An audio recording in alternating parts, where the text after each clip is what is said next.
Approximate log base b of 18, given that log base b of 2 is whatever, and log base b of 3 is whatever. It's a calculator problem. Okay, so let me think what I can do. I can try to think of maybe some kind of like ln reg or logarithmic regression, but I have another idea.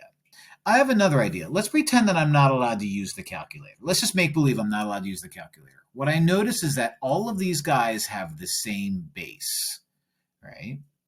So if I wanted to, I can basically rip this apart and say log base b of 18 is pretty much the same as, can I make 18 the same as, wait a minute, 2 times 3 times 3 again is 18. So this is a true statement. 2 times 3 times 3. That's a true statement. Wait a minute.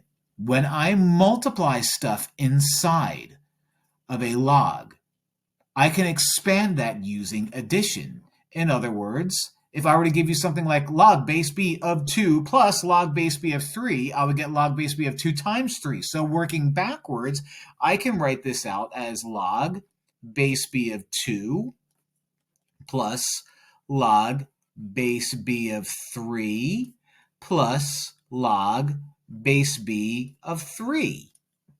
Now, normally we're used to doing something that looks like this and getting to something that looks like this, but now we're working backwards.